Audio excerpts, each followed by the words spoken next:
What's up, everyone? You're listening to Hey Man, the advice podcast for men. I'm Avi Klein. I'm Sam Graham-Felsen. I'm a therapist.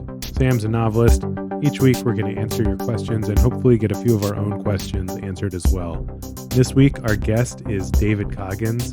David is the editor of the new website, The Contender, and the author of the New York Times bestseller Men in Style, as well as Men in Manners. Stay tuned for a lovely conversation about how important it is to care for things, take things seriously, and in so doing, showing respect and care to the people around you. I really enjoyed this one, and I think you will too. For people who are not familiar with you, how would you introduce yourself to folks? I'm a writer. I've written a couple of books. People usually are reassured by that, even if they don't have any intention of reading them. It is reassuring. I think when you have something physical, which is interesting in this, how fast the world moves, it's like, well, at least someone else read something he wrote. Maybe that absolves them from the responsibility of doing it. So I wrote a book called Men in Style, and then wrote a book called Men in Manners. And I've written for a number of magazines and newspapers, and a lot of the magazines are out of business, which used to be somewhat, not funny, but it's hard to get magazine work, basically. Is there a particular magazine that you mourn the loss of? Well, I think that you mourn the loss of them the same way you mourn the sort of old breakups because they meant something to you at a certain time in your life. Mm-hmm. And I don't think the world is missing Men's Vogue, but that meant something to me at the time because it was one of the first times I saw my name in print outside of an art magazine, which is how I kind of got my start. So I have a very strong feeling for that magazine, even though there were issues there from the beginning. I think somebody said they weren't allowed to use the word dandy, which seemed odd for a men's style magazine. David, I want to ask you, you confidently said, I'm a writer. It took me a while to even confidently say the word writer Sure. as a word. Did you always know that were you the kind of person that knew from a young age that you wanted to be a writer? It's so funny you say that. I do think that these seemingly simple labels are fraught. I studied art and I studied literature in a family that valued those things, and I was encouraged to study those things. And I majored, going way back here, in art and English. And then I even went to graduate school for art. So I was studying to be an artist, and I could never say I was an artist. So it's interesting to hear you say that. And it was interesting to me, and it was something I cared about, but I somehow knew it didn't fit, even if I couldn't articulate why that was at that time. And I ended up writing about art for many years, and that was a good transition for me, and it was something I cared about a great deal. And then I got to a point where I couldn't just write about art anymore. I wanted to write about the other things I cared about: travel and fly fishing and tailoring and insignificant things, not such meaningful things, as I thought art was very important and had to be treated as such. And when I tried to do that, even though I'd written for major magazines and cover stories and features, no editors would let me do that. And I said, yeah, we want to see an example of an article you wrote about wine or men's tailoring. And I said, well, you know me and you can see these other examples, but they wouldn't let me do it. So I kind of started back over. I wrote for $50 or nothing for websites. And that was a gamble or a shift in any case. And I've always appreciated people who trust, whether it's writers or someone, to do something that hasn't been allowed to do it before, that they say, oh, I think you can host a podcast even if you're a writer, I think. And then I started to write things in the same way people want to know, what magazines have you written for? Have I heard of them? And you say, well, do you want me to list them out? And often they'd say, yes. Okay, so well, I'll tell you, Esquire, Financial Times Magazine. And I thought maybe about writing a book, but I was daunted by that. Maybe I didn't take myself, I didn't think I was ready somehow. And I don't know, now it seems like a logical progression, but there is that time where you're like, do you take yourself seriously enough to do that? And is that a self-aggrandizing move? Do I have something important enough to say? maybe actually books are better when they don't try to say too much, maybe just enough. I'm not sure. But finally, I was about to turn 40 and I thought I better write a book. And it seemed right at the time. I usually wait about 8 years too long before I do something, whether it's, I'll probably start a podcast when I'm 50 after it's like already on the way down. I mean, I noticed you just started a website, like a blog. Well, I call it a website. It is, I guess, a blog, but blog Feels has almost like a zine to me. I don't even know. It's still evolving what it is, and I probably should have done it 10 years ago, but it just felt, it's funny as the world of publishing kind of dissipates. I write for brands, I write for different publications. There's no real easy way to find what I do, and not that people are clamoring for all of it in one place necessarily, other than my mother, but I do think that I like a space, for storytelling, which is a little bit like a podcast, but a space where I can write things on the spur of the moment or other things that I care about.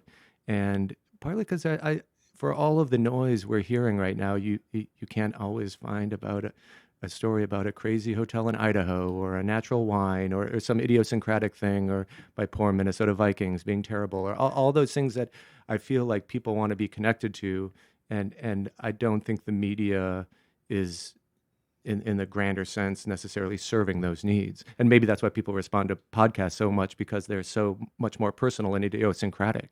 Yeah, I think so. And I'm just curious, like, how did you make that shift from feeling like this sort of weighty obligation to write about the big important things like contemporary art, and then just give yourself permission to be like, fuck it, I want to write about, fine cloth napkins. Not that you did write about that, but I'm thinking about that because my wife is obsessed with fine cloth napkins right now. But anyway. I think that's an incredible question because it's such a personal thing. I think one of the hardest things to do, at least speaking for myself, I imagine for other people too, is having the confidence to share not a rarefied opinion, but an idiosyncratic thought.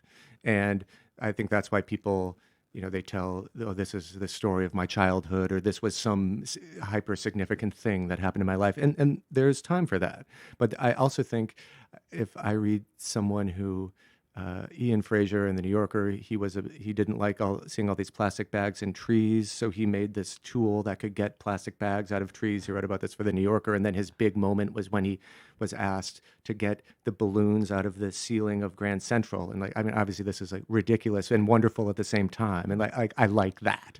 And so I think that at a certain point you have enough confidence, and maybe this is because I went to Montessori school and my parents sort of indulged me in some way, but that you have enough faith in your obsessions that maybe other people will respond to that. It doesn't mean they have the same one, but they respond to your obsessed side. So I've been joking, like, I don't watch wrestling, but I'm obsessed with a wrestling podcast. Like, I can't get enough of the way these guys talk about it. It's so great to me. And I don't think, I couldn't care less. They could be making it up, what they're talking about. I don't even know if the wrestling is real. It could just be one person telling these things, but I like every week hearing his recounting what that, and his fandom. And I think I connect to his enthusiasm and sort of that he sort of knows better. He knows it shouldn't matter, but he can't help himself. What's the podcast? It's called The Masked Man Show with David Shoemaker. This guy's great. And maybe you saw that article. I don't know if it was last year. I always think every article in The New Yorker was last year. It turns out it's 5 years ago. Nick Palmgarden wrote about Deadheads, and I couldn't care less about the Grateful Dead, but it was an incredible article about the nature of these people who share bootlegs and all those things. It's funny you mentioned the Grateful Dead. So when I was in high school, I was pretty much like a massive conformist.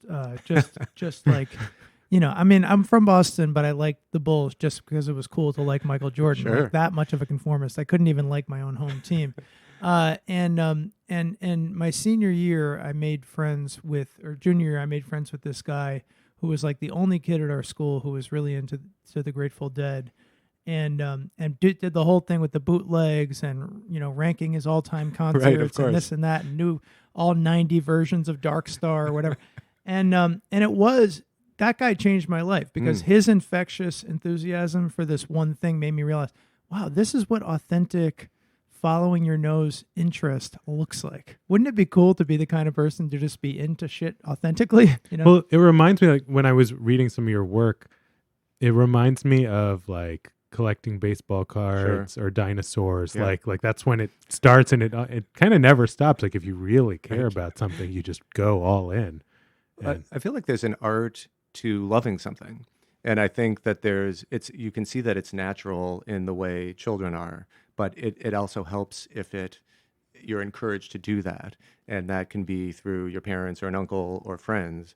And I'm also very fascinated by how that happened before the internet existed. And I think about people who are my age or a little bit older and how you had to work harder to like Yeah. something. Mhm. So if I grew up in Minneapolis and I would go into Northern Lights, a record store a block away from First Avenue, and it was pretty intense going in there because there were these guys who were going to sort of look with disdain at whatever I got, but I wanted to kind of be near them and look at their kind of picks written in chalkboard, Yeah. written in kind of cryptic recommendations with their names. Jeff likes this or whatever it was. And even though I hadn't heard of some of these bands, but I think I wanted to be near those guys and their old concert T-shirts, and even kind of absorb a little bit of their disdain because I just wanted like a Cure B-side or something like probably the least adventuresome thing they sold in the store.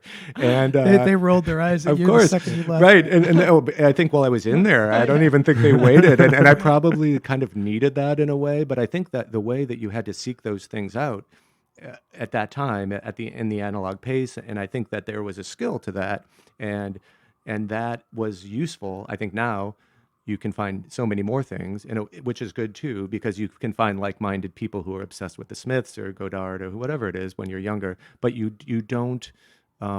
You haven't refined the way to seek those things out, and you also don't have such a connection to them, because if you track down an Anthony Pohl paperback book, you have a different feeling toward it than if everything is a little more disposable, or you can find it with no problem and it can be sent to you from 20 different places on eBay.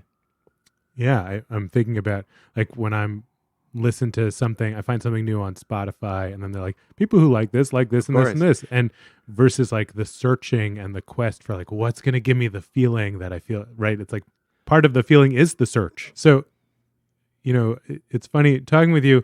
You're the only person we've had on so far where I know what your apartment looks like, and I know what your parents' home looks like. Goodness. And we know what your chair looks like. And I came away. There's a great video of David's chair being I didn't watch that. Refurbished, rather. Yeah. It's everything I set out to do in the first place. It was all part of the master plan. Right. Good grief. I wonder if you'll agree with this, but I just came away with the sense like you and your dad have a lot in common. He seems like just a really, I could appreciate the importance of him in your life just from like, getting to know you a little bit. Oh, that's a very sweet thing. My father, whose name is also David, I am very close to my parents, and I think as I get older, and I think this is true for a lot of people, and was one of the inspirations for the book Men in Style, is as you get older, you appreciate just how much your parents have done for you, or in this case, fathers. As a child, I think we see our parent. I'm not the psychologist here, but it seems to me that you see parents through the filter of what they kind of do for you in a very self-centered way. As you get older, and you get to the age they were, maybe when they had you, you see them more on their own terms and what their ambitions were back in the 70s and how they lived their life and their style and what they wanted. And one of the things about that book was asking interesting men kind of what they learned from their fathers. How did their fathers dress? What lessons did they teach them? What did they look like? Yeah. And one of my favorite parts is this section where I asked men for photos of their fathers when they were young. And it's really wonderful. Some of them are in military uniform. Some of them are workers. Some of them are very fancy. And you just see them in a fresh way.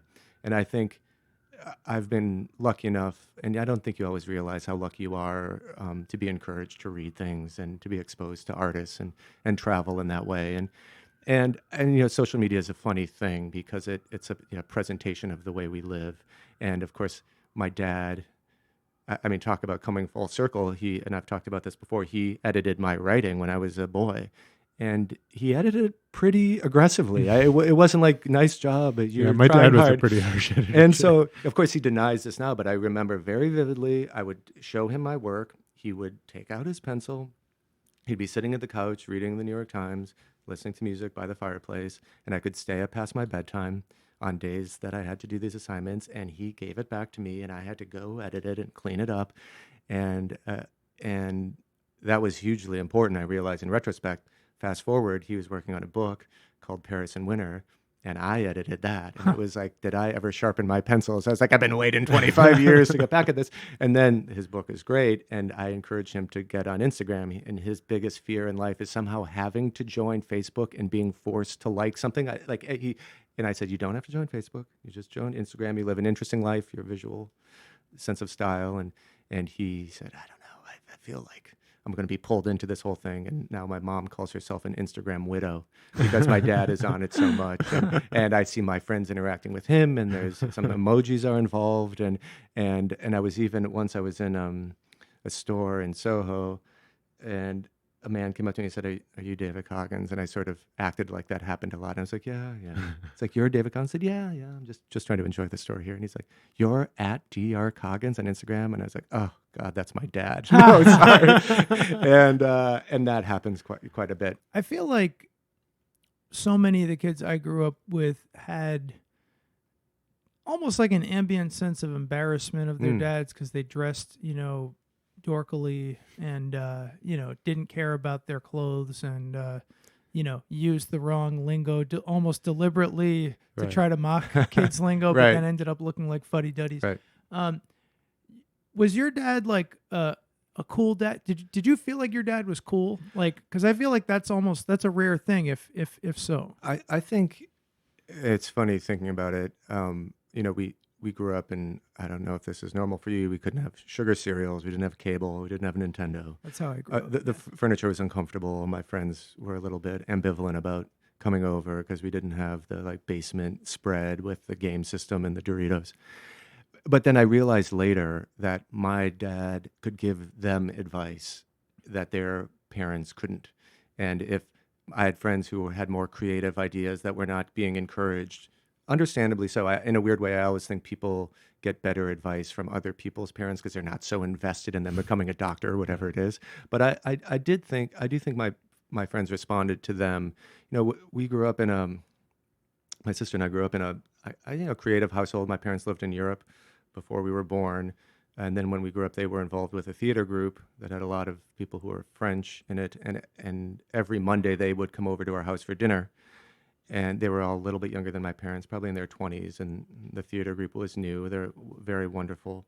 And there would be these dinner parties and impromptu grilling outside, people smoking cigarettes, drinking red wine out of Duralex glasses. And my sister and I loved it.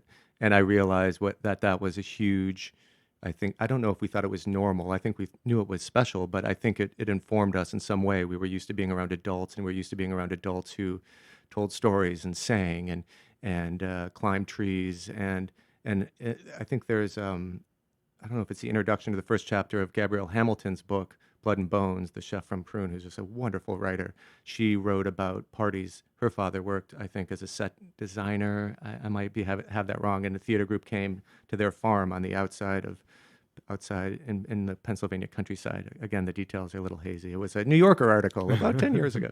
And I really connected to that because it was her as a little girl through her eyes seeing these actors around her. And so I think we knew we were close to our parents. I don't know if I knew that was strange necessarily. I periodically something will happen where someone says, I saw you having dinner with your family. It seems like you like each other. and I said, well, yeah. And I think that was a special thing. I don't know how that happened exactly. I mean, this is on the personal side. I feel lucky for that. And I think it gave, professionally speaking, me the time to sort out what I wanted to do and encouraged to live in an interesting way until all of that made sense. So I don't know if I was late to becoming a writer or an artist, but I do think the fact that I was encouraged to travel, to see interesting things, really helped all the creative things that I've done. And I think not the problem, but an issue now is that we look at, I love liberal arts education. I love reading things by dead people, and I like seeing frescoes painted by dead people. And And I think maybe that helps you become a better living person. But now what we're looking for, I think, is what's the quickest way to be placed in this job the day you graduated from college, and everything has to be done to prove to get to point B, when almost every meaningful thing that's ever happened to me,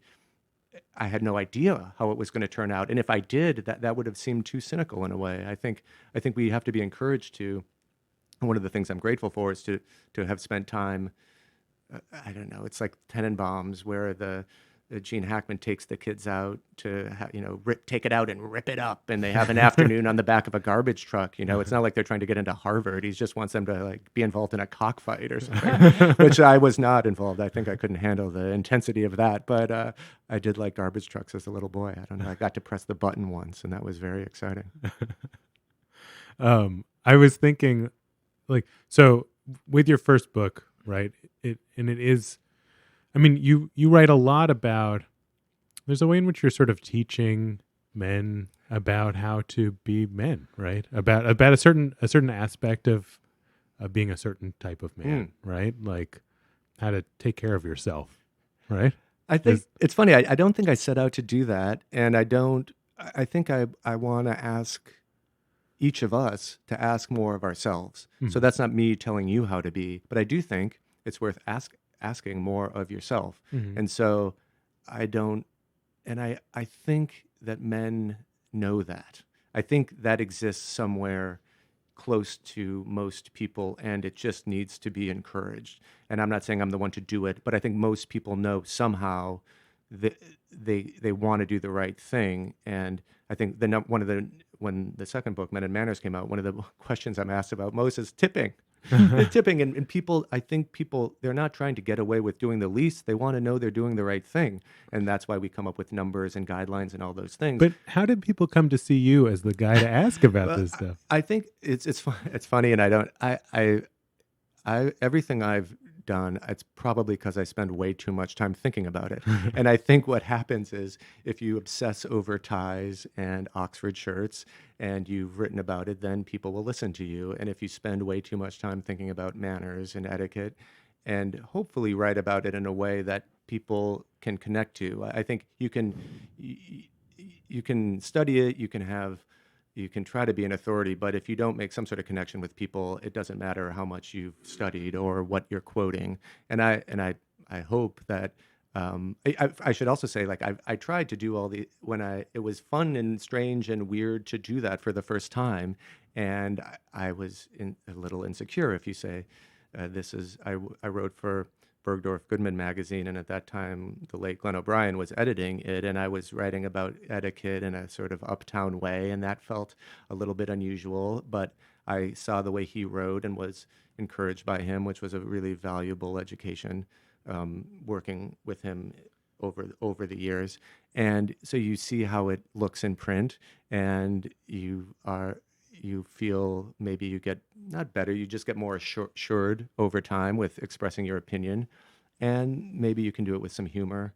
And I think if you care about it and you want to, I'm not trying to make people dress like me. I'm not trying to tell them how to be, but I do think I want them to dress better and behave better. And I think there's a feeling that's lacking somehow in society. So I want to challenge is the wrong word. I want to sort of get you to expand Sure. on what you think the link between good self-presentation and good behavior is. And I'm fascinated by this question because, like, I really have struggled with this. Like, one of my heroes, at the risk of sounding pretentious, is Henry David Thoreau. I grew up in Boston. I actually grew up swimming. I think if anyone is going to be receptive to that, it's David Coggins. I mean, I'm really He played for the Bulls, right? yeah, exactly. So I grew up swimming in Walden Pond. That was like the place where my family went swimming. So and I'm enough of a Thoreau fanboy that I like visit his grave, which is filled with pencils and stuff. I'm not much of a Thoreau nerd. And one of the things, and I think of Thoreau as one of the most morally upstanding Americans ever. His early stands against slavery, against imperialistic wars, Sure. etc. Thoreau was a notoriously shitty dresser. He had terrible hygiene. some people said he was like the ugliest man in America. And actually, if you look at photos, he doesn't look that ugly to me. But I think it had more to do with just his disdain for aesthetics. And so on the one hand, I idolize him. On the other hand, like I do like clothes. I do like looking nice, and I do feel like there is something absolutely to the idea that like if you take care of yourself, you feel more responsible in some ways. And I don't know. I just wonder if you can expand on that. That's a great. I feel like a lot has changed since then. I think that's a great point, though. Maybe the opposite of that would be like Henry James, somebody who cares a lot about the surface of things, even though there's a lot of deeply felt emotion in his writing. And I also think that there's a history of people whose, at the risk of saying their authenticity is expressed by the fact that they don't care about their outward appearance, though I do think that's still a conscious choice. I think now, in 2019, I'm more interested in like the public realm. And I think we've lost this sense of what it means to be in public. And there's a variety of reasons for that, some of which were important, but I think have been taken too far. So to me, when you're in public, you have a certain responsibility to the people around you. And at the risk of getting carried away, but maybe this is an interesting thread to go down, I'm worried about the kind of cult of being comfortable. And so many things we do in pursuit of, it makes me comfortable, but that keeps us from doing things that are harder. Sam's going to love this. And the cult of the comfort is a variety of things. It's everything from the banality of sweatpants, but also if the first time you do something you don't like it, you just say, this isn't for me. But so many things that we've done take 3 times or more to learn to like opera, or even learn that you don't like it, but it's not the first time. I think of all the wonderful food you've eaten that children don't like: mushrooms or squid or coffee or beer. Where would our life be? Well, at least without a few of those things. You can probably live without squid. I couldn't live without any of those. Okay, well, there you go. And I think that there's something to be said for, now, so men don't want to wear suits, right? That's what we keep hearing. And someone goes in, they wear a suit, but it's probably cut incorrectly and it's uncomfortable. And then they never learn more about it and wear one that makes more sense for them. And I don't think the answer to the world is wearing a suit, but I do think there's a problem when people are asleep on the floor in an airport in a sweatsuit. Like, what's going on there? I do think there's a problem when people take off their shoes and put their bare feet on the barrier in a train station or on an airplane. And I think on its own, of course, it doesn't matter that much. But I think when you feel that you have a responsibility to the people around you, you're going to hold yourself to a higher standard. And I think for a variety of reasons, including technology, when you have your phone, you're at the center of the universe and you're sort of willfully oblivious to, you don't get up on the train if there's a pregnant woman. You kind of pretend you don't notice when something else is going on. I always used to say, you used to look at a map and you could find out where you are in relation to everything else. Now you're just a flashing blue dot in Google Maps. You're at the center and everything revolves around you. And so I don't think, I like to see a well-dressed man. I think it makes me feel better about the world. I like seeing someone who dresses up. I feel like they're showing respect to people around them. I think you can take it too far. I think and I live in the world where people take it too far. But having said that, Gay Talese told me, couldn't believe that I wasn't wearing a sport coat in my author photo. And it's a photo of me in a shirt and tie inside. I thought that was acceptable. And he was like, "Oh, David, how could you not wear?" Like, I let him down. And in a way, I loved that. Like, I loved the idea of, I think now, like, people are afraid to say, I stand for something more, and ask more of ourselves. I feel like that's too, I don't want to judge, or, well, do you want to tip well? Do you want to be, it's not about being a gentleman in some sort of English sense. It's about having, I think one of the things I talk about in Men and Manners is manners used to be how the upper classes recognized each other and how to behave at a dinner party. I don't think that's the case anymore. What I'm making the case for is how you treat people you might never see again, an Uber driver, a waitress, somebody like that, and do you bring dignity to everyday interactions? And that starts when you leave the house. So, I mean, truly this is something I had never thought about before until you just said what you said. I never thought about fashion as a generous act. I always thought about it as a selfish act of like, how good can I look to inflate my own ego? I never thought of it as like, how good can I look to bring pleasure to the people around me even people I don't know, people on the subway. And I don't know, thinking about it that way makes me, I don't know, it makes me happy to think about it. When you see someone walking down the street, how can you tell the difference between somebody who is trying to be cool and sort of conforming to some GQ standard that they think will make them a gentleman versus somebody who is authentically picking and choosing stuff as an expression of who they really are and what matters to them? You got 2 more hours? Starting out. Great question, and I think almost the fundamental question. I feel like everything we respond to can be a band, it can be a writer, it can be a filmmaker, is that moment of recognition when we see someone and we know that they are. These words have been demeaned, but whether they're authentic somehow, whether they're something about their personality is communicated through how they carry themselves. And you don't always know. I mean, the wonderful thing about it, people always ask, they want a list, they want a set of rules, and there are guidelines. There are historical proportions and things that have served men well over the century. We're very lucky in that regard. You could pretty much follow a certain set of rules and look good. And once you've done that, then you can refine it and make small changes. You can adjust to taste, right? Just like a recipe. But somehow who you are is going to come through. And that can be, I think we always respond to someone who believes in something strongly. And that's why, even going back to the wrestling podcast, like I like his obsession with that. Or someone who's like, I go to Mexico City every year. I'm like, great. And I remember when I started fishing a lot and people would sort of roll their eyes. And then I realized like how, I don't want to say it was hard work, but that I was going to create that space in my life to do that thing, even if it was improbable and implausible and incongruent in some way. And I was like, I'm going to Montana. This matters to me. I want to do this. Why did people roll their eyes? Because they thought you were trying to be It's Hemingway? like an No, affectation. I think it's like, well, in one sense, it's indulgent. The same. I have a friend who golfs a lot. I couldn't care less about golf, but I could see that it mattered to him, and I could see that. I mean, this is talk about kind of it's not even a problem, but when something matters to someone and they make it part of their lives, I mean, they could want to learn how to become a butcher, they could learn how to sail, or be obsessed with skiing, whatever it is. I think. I like it when that happens, and it usually happens when they get a little older. They've got more time or more flexibility in their life. And when someone feels connected to something, it's like a podcast. And you say you're going to start a podcast, and your friend's like, "Here we go again." I'm sure this happened a million times in life. And then they're like, "Oh wait, now this is a thing. It's really good. People care. That it matters to you." And like that is.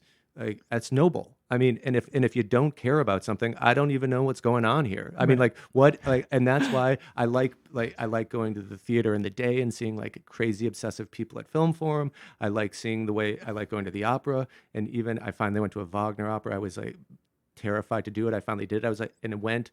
And it was so much fun to be with these people in a box who all knew and they all wanted to talk about their histories of it. And I was like, this is great. And I think as I get older, I find more connection to people who feel those things intensely and allow themselves to feel it intensely, no matter what it is. All right, we're going to get to the question. And I was sort of wondering with this one, either you'll be very good at it or not, because, well, you'll see. It comes very naturally to you, so you may not be able to relate. Hey, man, I want your advice on enjoying yourself. I'm 40, and it's come to my attention recently that I don't really enjoy myself that much, which is not to say that I don't do things that feel good. My wife and I don't have kids and are able to afford to go out to eat at good restaurants, and if we don't go out, we'll stay home, watch TV, have a drink. We have a decent sex life. Life's not bad, and all of those things are good, but I don't really get a ton of enjoyment out of them. What I mean is I don't feel like I'm enjoying them. I also choose to spend plenty of leisure time doing stuff that I wouldn't necessarily say I enjoy, like playing video games, but I do it anyway. And honestly, it wouldn't have even occurred to me that this was a problem if I hadn't been hearing from my wife that she can tell that I'm not enjoying myself, that it dampens her own enjoyment because she can tell I'm not into it, and that as a consequence, she feels less connected to me. She wants to hear from me that I'm having a good time with her, and she wants it to be real, not bullshit. What do I do? Signed, Num in Nolita. Wow, that is an incredible document. And I think that speaks to a lot of what people are feeling now, and that's sad to me. but because it's human and real. And I feel like people, it seems to me that some men don't trust their own interests and where that might lead. And if I can't speak directly to this to Num and Nolita, if what I do think though is that if you try something, it's not strange to keep going down that thing. If it could be going to the cloisters. I would actually go to a religious space. If I love going to churches as I get older. I love being in I love listening to devotional music, and I think that is something to be connected to themes that have existed before we were alive. And so that might be an answer, a place to start, and to feel there's this.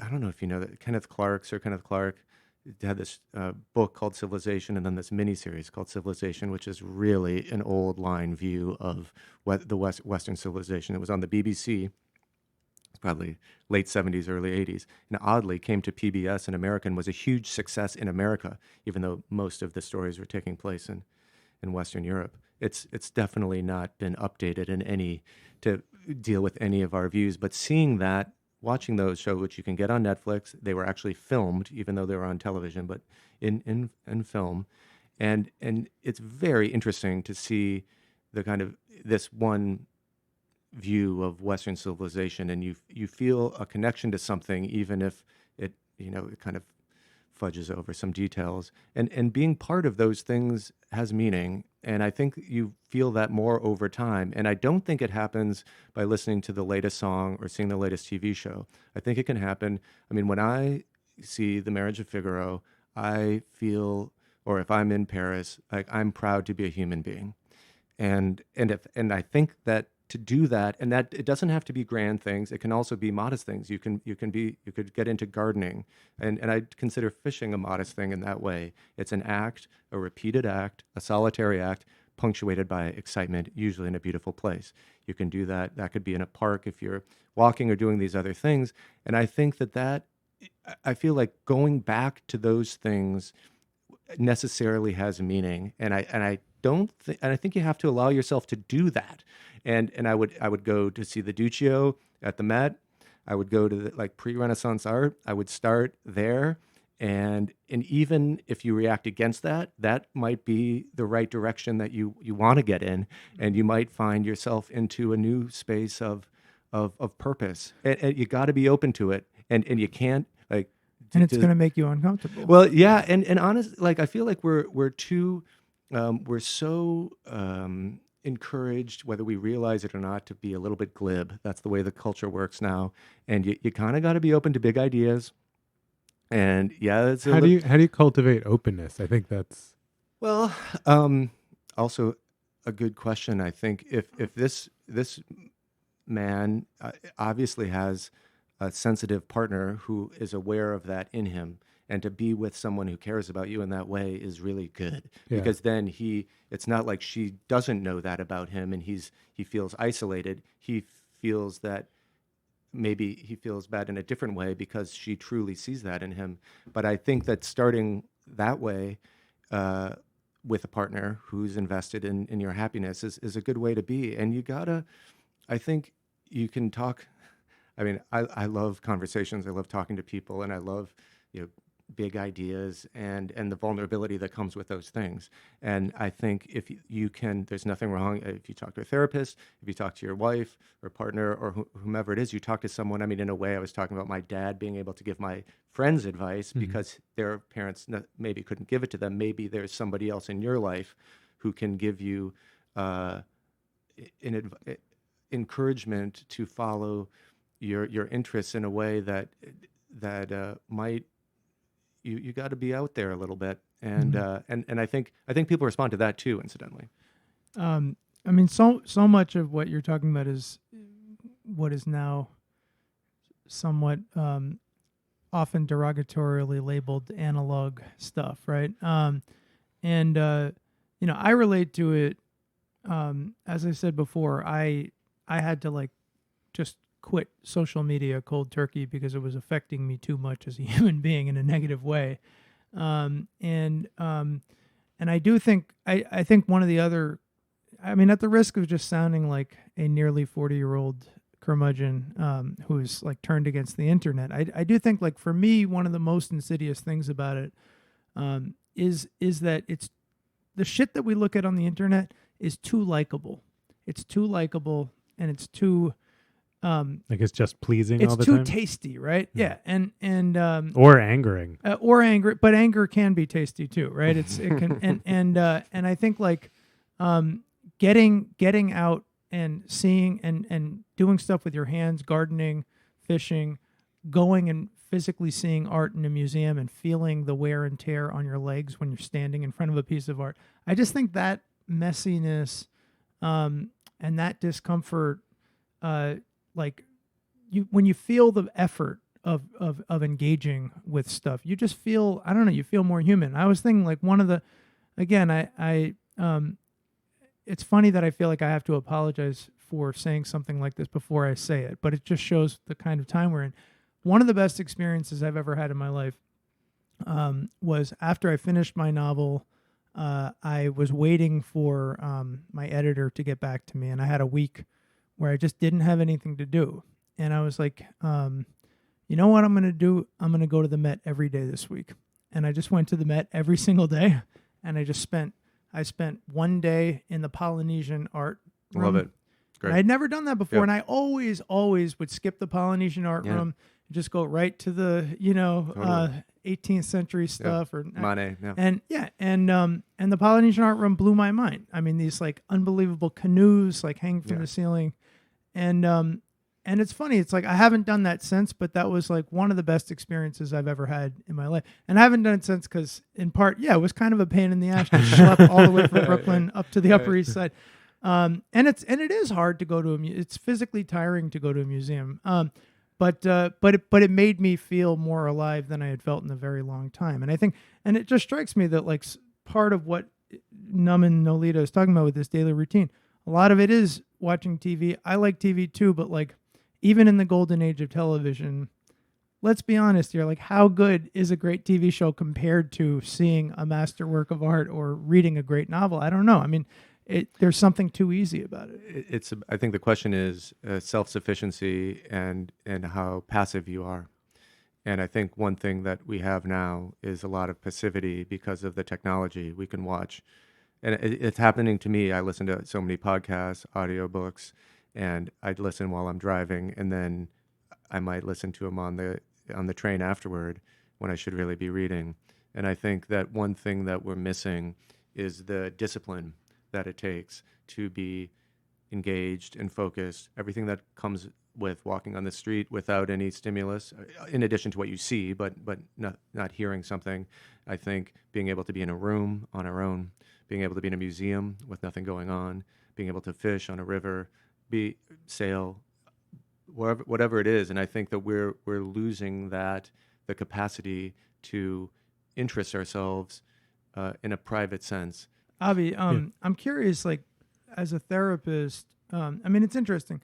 The issue of the internet and social media and smartphones has never really come up on the show, right? And yet, I guess not. Yeah. and yet, like, I was listening to another podcast. I think it might have been with that author Johan Hari, who wrote a book about depression, and like, apparently, like, suicide rates are at an all-time high, and social scientists, like, the only thing that they can think of that's causing it is the internet.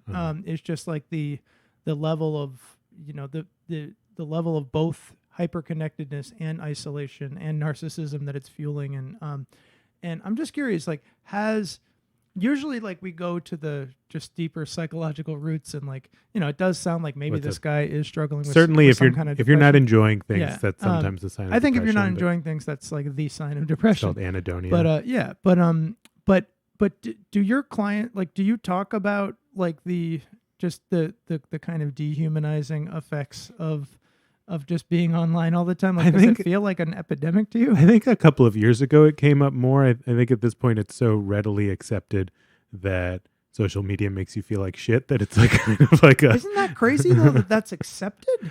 Yeah. It's like there's this thing that we're all addicted to that makes us all depressed, and, like, all right, Yeah. onward. I mean, come on. There's some, I mean, certainly as I'm just thinking through the people that I work with, some people are maybe a little bit more susceptible to comparing themselves to what they see online in particular, or their sense of how everyone else just seems to be happier or more engaged in, if they only knew, right, what everyone's life was like. But so some people I think do take it harder, but it almost seems like a given at this point. But to bring it back to this person, I mean, I think the theme of a lot of our conversation even before the question is about how good it is to be uncomfortable and to struggle through things. And I think it's I feel like one thing that reassures me, if you get there's a wonderful book of E.B. White's essays. So he used to write the letter from out east. It was the beginning opening piece in the New Yorker. Every issue he kind of invented it, and he was living in Maine at the time on a farm. And that farm was for sale recently. It was like, oh my goodness! See, wait, you were a little online. Out of my price, a little out of my price range. I was online. Yes. And he writes so beautifully about life on the farm and the cycles of life, but also very specifically about kind of political upheaval, high oil prices, turmoil in the Middle East. I'm like, wait, what's going on? These are a lot of the same issues we're having now. And when I read those letters, besides the fact that they're sort of a masterclass in American writing, and they also, there was something oddly reassuring about the fact that there are these intractable problems. Doesn't mean you don't wish they went away, but that they've been around for a long time. And what I would tell Namanolita is that it's not just E.B. White. It's things have been the complication of human dynamism, upheaval, sadness, all those things have gone on for hundreds of years, and we're part of that thing.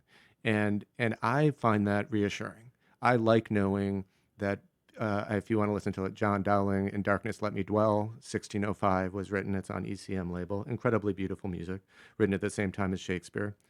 Incredibly sad.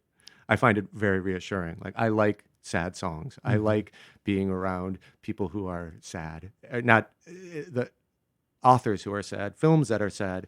Every great book in the history of writing has a sad ending, in my mind. Every great movie has a sad ending. Every story has a sad ending.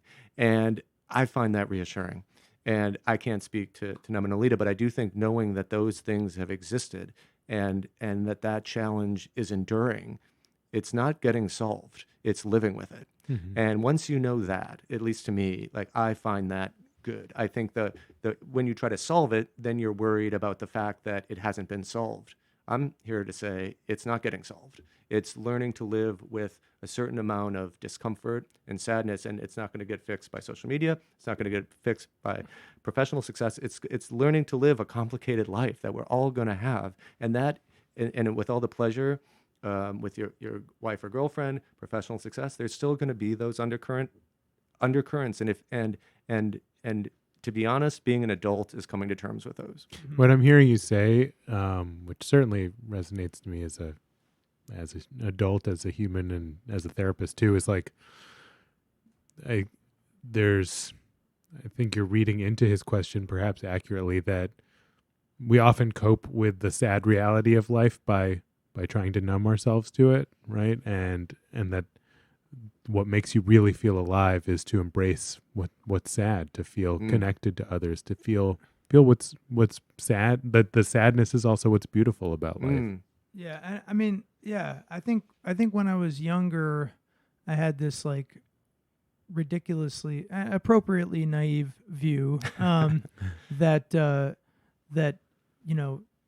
goal was to just be happy all the time and like eradicate sadness, right? And of course that's impossible. And even like Buddha would say, he's not happy all the time. He's just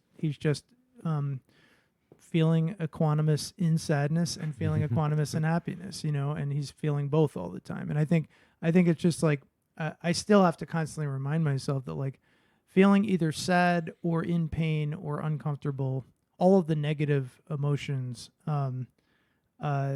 like that stuff, learning how to live with that stuff and ride those waves is the challenge of life, is the great challenge of life. Numbing, which is what I've spent a decent amount of my life doing, is losing that war, you Yeah. know, and or and just completely avoiding the I mean, war. I used to think of numbing as like just like a fairly innocuous solution to life's struggles, but I think numbing is actually like a really insidious.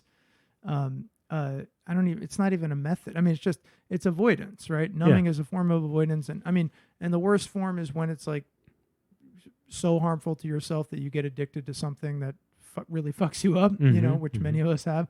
But there's way, like, on the surface level, less harmful forms of numbing that like almost all of us engage in all the time. And I just think it's like I feel like the word numb hasn't achieved its level of like code red emergency in our culture. You know what I mean? Like it's still, oh yeah, he's just numbing. That's, you know, that's not great, but I'm whatever. just gonna look at my phone for a little bit. And I think numbing is a code red situation. You know, I think him calling himself Numb and Nolita is that's not like a small deal. That's a big deal. But I like the advice. Like, just do something. Have encounters with things.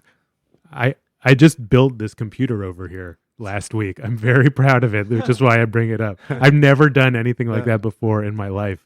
And it was frustrating, and I'm delighted with it, and probably love this computer more than like any other tech thing, because it was just a cool. I deeply engaged with it, you know, and learned things along the way.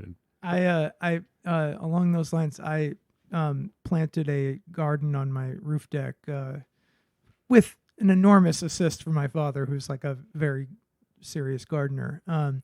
And it's been, but that's good. It's good to do it with other people. I think that's definitely. But it's funny because I live on the second floor. It's like a long way up to the roof deck, and you know, watering that shit every day, especially with two kids, it's like a burden.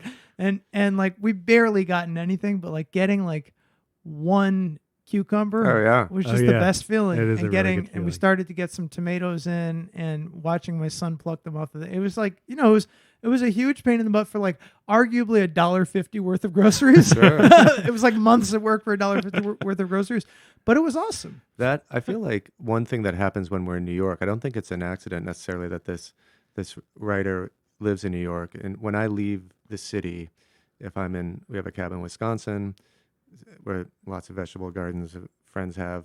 In Montana, I was just at a workshop where people make fishing rods and bamboo fishing rods. When I get to places further from New York, obviously they exist here too, but there's a little bit different pace of life. A little bit, I can escape it's almost like escaping, like turning off social media is a little bit leaving New York.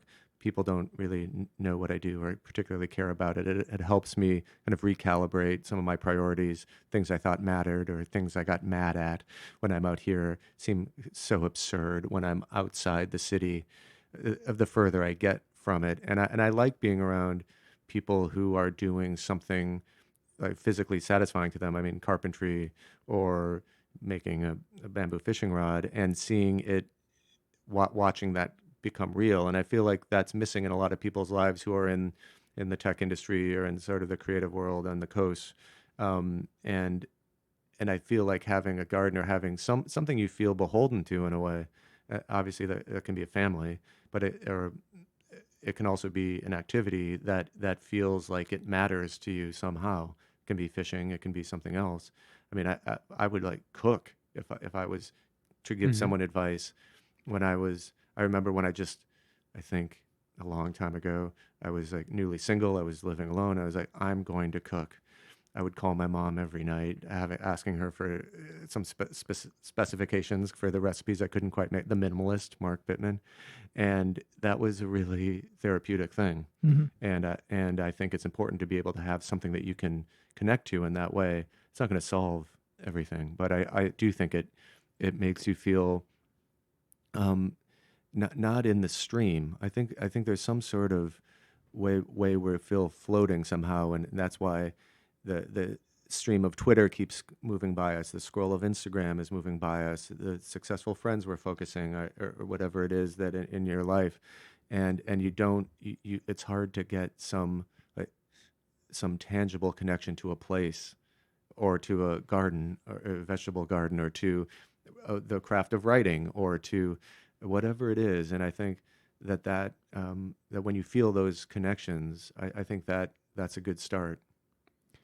David, before we end, we always ask our guests if they have a piece of advice that someone's given them or something that stayed with them that still speaks to them. Wondering what comes to mind for you. Well, I'm glad you warned me about that, because I was before I came on, because I thought about it a little, and somebody told me that I was asking about an endeavor I wanted to do, and he said, I'm going to keep it simple for you. You write a list of what you want from it, and be honest about that list of what you want from this thing. And I thought that seemed like so unromantic and so kind of practical in a way that I didn't really enjoy somehow. But I think why I keep thinking about that is I feel like there's a big gap, and maybe the biggest gap is between what we want and what we think we want. Yes. And I think coming to terms with that gap is being an adult. And so when you start a relationship, when you write a novel, when you start a family, any of these things, you've got to know what you want from it in an honest way, not in the kind of seamless, present it to the world way, but what do you want from that thing? Because it may not be what you think you want from it. And you may, if you want to make money from it, say it. And if you want critical praise, admit that too, because once it happens, and if you weren't honest in the first place, it's just going to complicate things even more.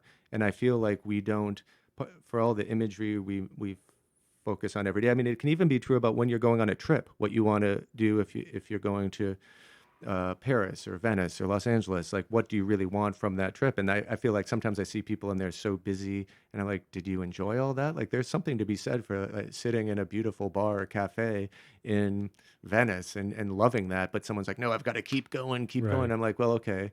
And it is true. You want to see all these things, but maybe there's something for yourself in there too, taking time to just be in this great place.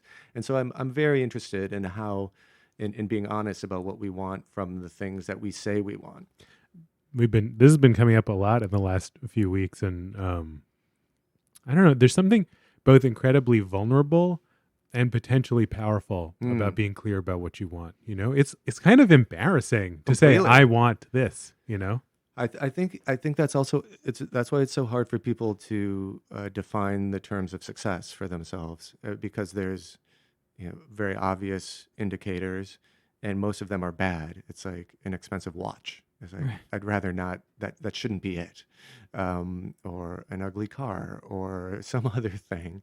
It doesn't mean there isn't a thing that you've always wanted to do, and when you get to do it, you don't feel proud to have done it, to meet someone you thought was a hero of yours, or to have a novel printed, or to have your own practice, or whatever it is. I think it's good to have those things, but I also think you want to have a more self-sustaining, I mean, success is going to keep you nourished in some other way, not in a way for anybody else. That's why I think it's always so strange when people go to reunions or certain types of gatherings, because you're kind of comparing these superficial versions of success. And there's something to be said for not being upstaged by your nemesis or whatever, but that's only going to last for 10 seconds. You need something that's going to last longer when you leave those places, and that can stay with you. And I think that will keep you going in a more meaningful way. Has that changed for you in your life? Like, you're a little bit older than us, so I'm looking to you for some wisdom. It's completely changed. How did you figure it? Like, how did you? I feel like at a certain point, you want to do a thing that matters to you in some way. And if you, in a case of publishing a book, I want it to have been the way I was proud of, and that I was happy that the way it turned out, the way it looked, the way it felt, what it said about that time in my life. And I think that focusing on how the work was more important than the reception. Of course, you want it to connect with people, you want to meet people in all these ways. But I think as I don't think I set out to do this in this way. I don't think I meant to give people advice in any, it would be strange if I did. I think it would make it much worse. It was sort of something I discovered, and interestingly, speaking of technology has helped it, because from the time Men in Style came out to the time that after that is when Instagram messages began. And that's a very seamless way for people to contact me. I get messages all the time.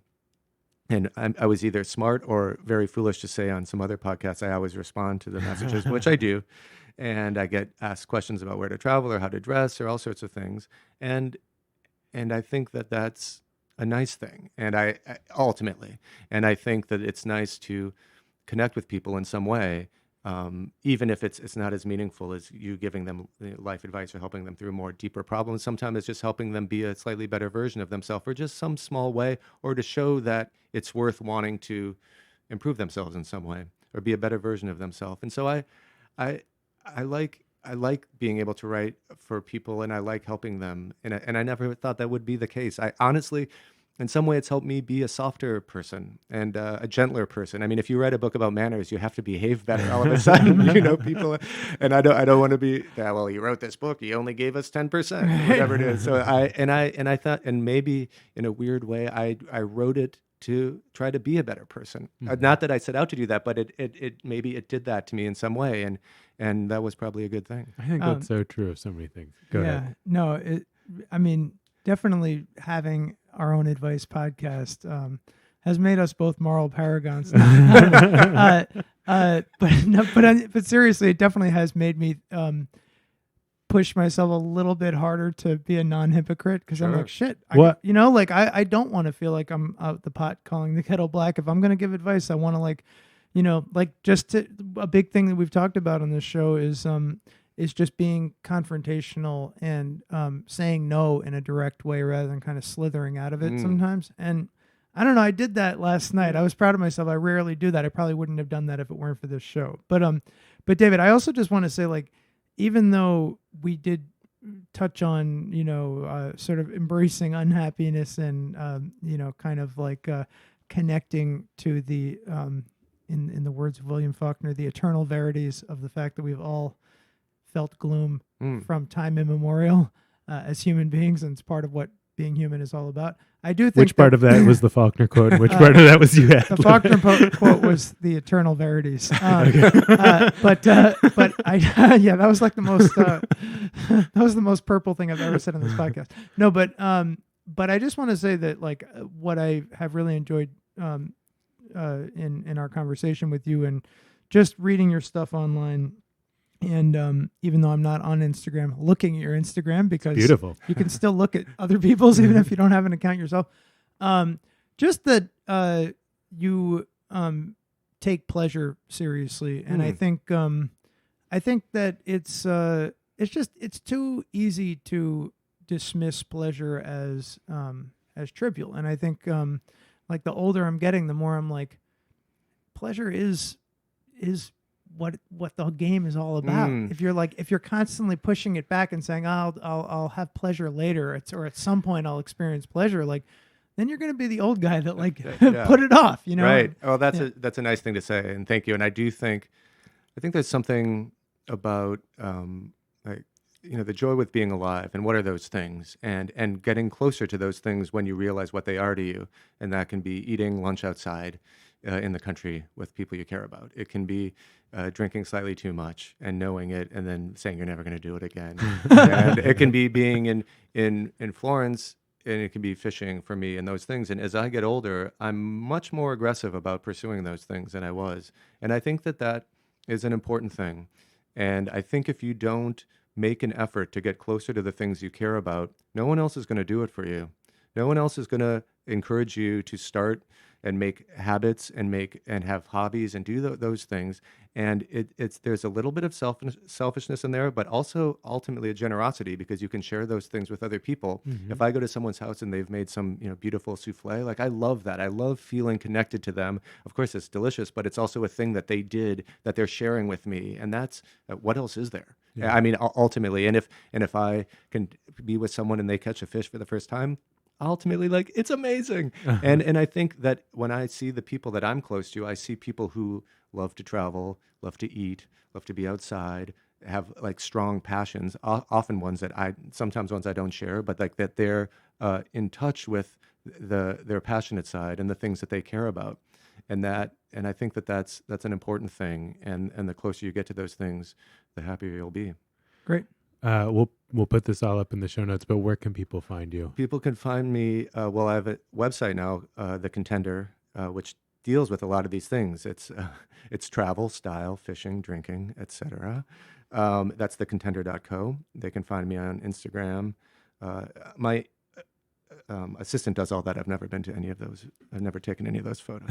No, Instagram and Twitter. I mean, I love Twitter, even though I know that it can be a dark space, but at David R. Coggins. And if you write me, I'll write you back. All right, that's it for our show this week. As always, if you have a question that you want our help with, you can email us at heymanpod@gmail.com. You can also slide into our DMs on Twitter or Instagram. And you can find us there at heymanpod. That's for Instagram and Twitter. You can also leave us a voicemail for the show at 917-426-4326. And if you have a moment, please give us a review. It really helps get the word out. And we appreciate the positive feedback. Have a great week.